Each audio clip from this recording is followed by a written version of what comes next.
mundo que sofre com a epidemia da obesidade, a guerra é contra o açúcar. Especialistas dizem que os prejuízos de quem consome açúcar são os mesmos prejuízos de quem consome álcool ou tabaco. Será um exagero? Para falar sobre esse assunto, eu recebo nos estúdios do NGT Entrevista Andressa Heimscher, da Sociedade Brasileira de Endocrinologia.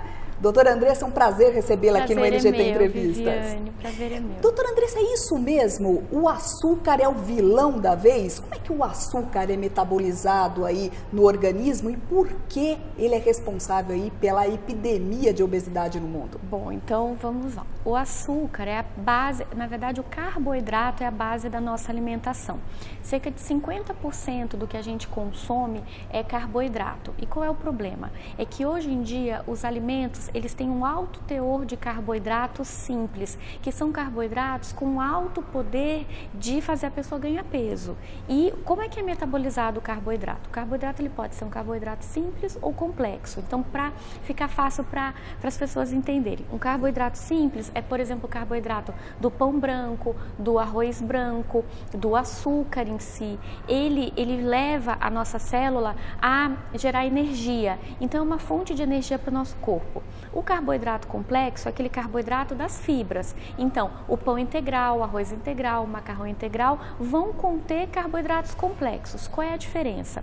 O carboidrato simples, ele é absorvido muito rápido pelo corpo e quando ele não é gasto, ele é acumulado em forma de gordura e a pessoa acaba ganhando peso. Já o carboidrato complexo, por isso que a gente sempre pede nas dietas para incluir os integrais, ele faz um pico menor de glicose no sangue e com isso a pessoa ela consegue ter mais saciedade e eventualmente ganhar menos peso. Então é por isso que a gente prefere que troque o carboidrato simples pelo integral. Por que ele é o vilão da vez? Porque hoje, cada vez mais as pessoas fazem erros alimentares, comem mais alimentos com teor muito alto de carboidrato simples e geralmente é isso que faz as pessoas ganharem peso. E, doutora, o Reino Unido, por exemplo, aí travou aí uma guerra aí contra o açúcar, né? Isso. Diz que até vai verificar aí nas embalagens dos produtos nutricionais para ver a quantidade de açúcar mesmo que tem no produto. E principalmente a guerra contra os refrigerantes adoçados, os refrigerantes com alto teor de carboidrato. Porque qual é o problema? A gente sabe que alimentos com alto teor de carboidrato estimulam as áreas de recompensa cerebrais e a pessoa tenta nas horas seguintes a comer alimentos com mais teor de carboidrato. É como se você gerasse um ciclo vicioso, mas negativo, porque a pessoa ela quer açúcar e ela passa a querer comer mais açúcar nas horas subsequentes. E qual é o grande problema? Os refrigerantes e os alimentos com alto teor de açúcar, eles têm alto valor calórico e as crianças têm ficado cada vez mais sedentárias. Então você une alimentos com alto teor de carboidrato com sedentarismo, o resultado é a obesidade. Sem dúvida, né? O brasileiro aí, quase metade da população está acima do peso. O que fazer aí para reverter este quadro? Bom, a receita, apesar de ser uma receita simples, ela é muito difícil de ser feita. O que acontece? Quando a gente ganha peso, é porque a gente ingeriu calorias a mais e gastou menos calorias. Então a receita é simples, é ingerir menos e gastar mais. Só que é muito difícil de ser feito, porque a pessoa que não faz exercício tem que colocar uma quantidade de exercício na sua rotina para poder ajudar a queimar o que ela está ingerindo. E ela tem que olhar com muito carinho para a dieta para ver aonde ela está errando, porque a grande maioria das pessoas tem erros alimentares. Claro que entre comer menos e gastar mais, existe o nosso corpo, que é o nosso motor. Ele que vai ajudar, que é o nosso metabolismo, a gastar o que a gente está comendo. A gente também precisa olhar com cuidado para esse metabolismo e ver se ele está funcionando direitinho. Por isso que eu sempre indico, vá no seu médico ou no seu clínico geral ou no seu endocrinologista e faça um bom check-up, faça a sua avaliação hormonal, se tiver tudo em ordem, olhar a dieta e colocar exercício. Então, doutora, na verdade, o brasileiro tem muita dificuldade aí de encontrar esse meio termo, né? Na verdade, a receita é tão simples, mas o brasileiro, para seguir, tem essa dificuldade, talvez pela correria aí do dia a dia, o que é possível fazer? Talvez uma campanha para levar aí o brasileiro ao médico para que ele saiba realmente como se alimentar corretamente? Eu acho que sim, eu acho que é muito importante campanhas de conscientização explicando que você, na verdade, a obesidade, ela depende do que você está se alimentando e depende da sua atividade física, depende que o seu corpo esteja em ordem para você evitar os males da obesidade, que são diabetes, pressão alta, doenças relacionadas ao colesterol, eventualmente até infartos do coração nos pacientes que são diabéticos.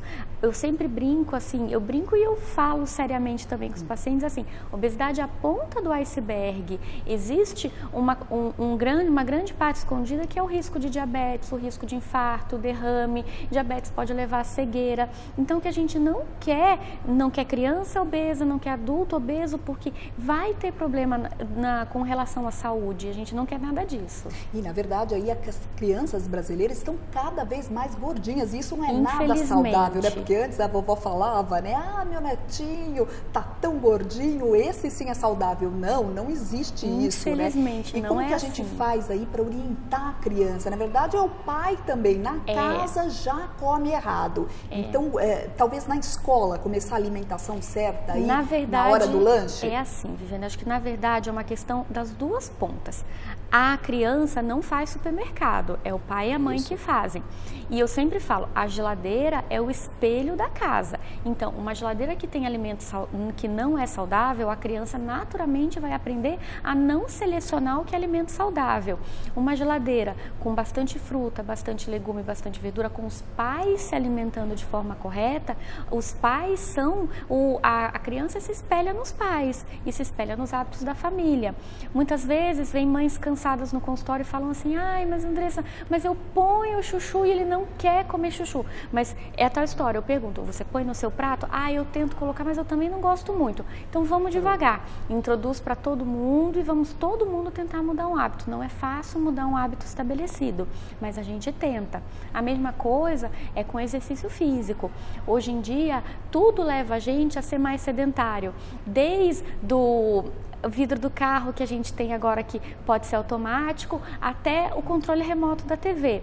Então a gente tem que colocar mais atividade, tirar a criança da frente do computador e da frente da TV e colocar ela para jogar bola, brincar, pique-pega. Existem, antigamente, na década de 80 e antes até, as crianças eram muito mais ativas do que hoje em dia. E aí a fórmula é, gastou menos, comeu mais, ganhou peso. Que é realmente uma fórmula, como você mesma falou, uma fórmula simples, mas que difícil de seguir, né? Difícil de seguir. E eu queria que você desse uma dica aí para as mães, agora volta às aulas, as crianças engordaram durante as férias porque comeram aí à vontade doces, e agora volta às aulas, dá para disciplinar na merenda escolar? Como é que faz o lanche, como preparar o lanche para levar na lancheira, levar um lanche saudável? Um lanche saudável. Então, a primeira coisa que a gente precisa é, primeiro, eu acho que os pais precisam conhecer o que está sendo servido na escola de lanche, né? Acho que os pais têm que ser parceiros da escola para essa criança começar a ter uma alimentação saudável. Agora, num lanche entre a criança, ela vai tomar café muito cedo e ela, quem frequenta o período, por exemplo, matutino, né? Que ela vai tomar café muito cedo e só vai almoçar. Ela precisa de um lanche na hora do intervalo que ela possa ter energia para continuar prestando atenção na aula. Então, esse lanche tem que ter um carboidrato, de preferência um carboidrato complexo. Então, por exemplo, um sanduíche de pão integral com um queijo, pode ser de preferência um queijo branco, mas eventualmente pode ser um peito de peru, um lanche que você tenha um suco, de preferência um suco natural para essa criança, então ela leva na garrafinha, ou então um sanduíche ou uma fruta. E tem que ser muito conversado com a criança, porque eu também vejo as mães que, eu sempre falo assim, não é só o paciente, a criança que é meu paciente, a mãe também, né? Então as mães pacientes chegam assim e falam assim, mas eu mando a merenda e volta inteira, né? Então assim, tem que ser muito conversado com a criança. Eu acho que tem que ter um trabalho de conscientização. Olha, meu filho, você vai comer esse alimento porque é saudável, você gosta mais de banana do que de maçã, então vai uma banana. Então tudo isso tem que ser muito conjunto, é o processo, a família inteira envolvida em ter uma alimentação saudável. Porque afinal, se consegue aí educar essa criança para ser um adulto aí que consiga comer aí com qualidade, vai passar isso para as próximas gerações. Exato. Esse é o desafio, né? Esse é o grande desafio. E mais importante, campanhas na TV orientando sobre a quantidade de açúcar nos refrigerantes, nos alimentos industrializados, a quantidade de sódio, a quantidade, às vezes até excesso de adoçante, às vezes excesso de conservante, de corante, são coisas que as pessoas precisam entender que não fazem parte de uma alimentação saudável. Muitas vezes uma alimentação saudável dá muito trabalho, porque é muito mais fácil você abrir um pacote de biscoito recheado do que lavar um alface. E a criança também fica muito mais feliz com um biscoito recheado do que um alface. Mas se for ensinado desde pequeno de que tem a hora do biscoito e tem a hora do alface, ela vai conseguir fazer escolhas melhores. E doutora, agora praticamente aí é um mês do carnaval, o que tem de gente fazendo dieta mirabolante aí em pleno verão peso. É uma loucura, né? Qual que é a dieta ideal para perder peso? Na verdade, a ideia é que saúde, a pessoa, né? Exato, a ideia é que a pessoa não faça dieta, que ela faça uma reeducação alimentar, porque a maioria das dietas radicais as pessoas não conseguem manter. Faz a dieta da sopa, passa uma semana tomando sopa. Ela não vai conseguir passar o resto da vida tomando sopa. Dietas radicais levam a perda de peso muito rápida e também ao reganho de peso muito rápido, porque ela não consegue manter esse hábito. Então a ideia é que a pessoa não faça dieta, ela faça uma reeducação alimentar. Mas eu não vou conseguir perder 8 quilos até o carnaval. Não vai. Mas que perca 2 e que você continue perdendo peso e não reganhe, então não perca 8 até o carnaval e depois ganhe 12, e sim que ela consiga ficar mantendo essa perda de peso é o ideal. Então, converse com o seu endocrinologista, o seu clínico, passe eventualmente no nutricionista que é também um profissional habilitado para enxergar o que você está comendo e onde você está errando, e aí monte uma dieta bem bacana, uma reeducação bem bacana que você consiga seguir ao longo da sua vida. Eu sempre falo para minhas pacientes assim, mas eu quero emagrecer 20 quilos. Eu falo, quem quer emagrecer 20 quilos não pode ficar comendo um pote de sorvete de noite, mas você pode comer uma bola de sorvete 2 vezes na semana, 1 vez na semana, se for casado com a sua dieta, ou seja, se couber na sua dieta você pode fazer. Você precisa ter uma noção do que você está comendo. E doutora, a senhora trabalha e atua aí num grupo de obesidade do Hospital das Clínicas aqui de São Paulo. Como funciona esse grupo de obesidade? Eu trabalho mais na parte da pesquisa, tá, Viviane? Então, assim, eu faço doutorado lá e a minha pesquisa é relacionada com homens obesos. O nosso grupo de obesidade lá, ele é chefiado pelo Dr. Márcio Mancini, é um grupo que a gente recebe os pacientes encaminhados e é feito o tratamento do ganho de peso, juntamente com a equipe multidisciplinar. Então, com a nutricionista, a gente tem psicólogo e é uma equipe bem bacana e que funciona bem unida. E tem a parte da pesquisa, que tem os pós-graduandos, que são médicos que estão fazendo ou doutorado ou mestrado, e a gente se dedica à parte da pesquisa.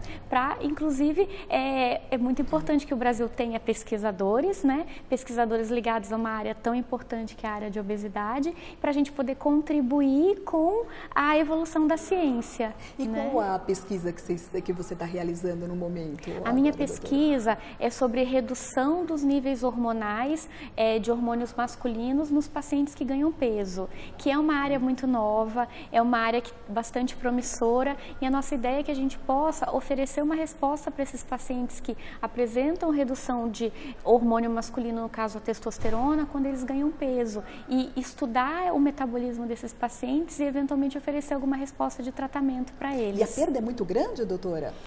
A redução de hormônio depende de pessoa para pessoa. A gente não tem dados muito certos sobre isso, por isso que a gente está realizando a pesquisa. Desenvolvendo a pesquisa. A gente está desenvolvendo a pesquisa, mas o que a gente sabe é que uma grande parte dos homens que ganham peso, eles apresentam uma redução do nível de testosterona, que é o principal hormônio masculino.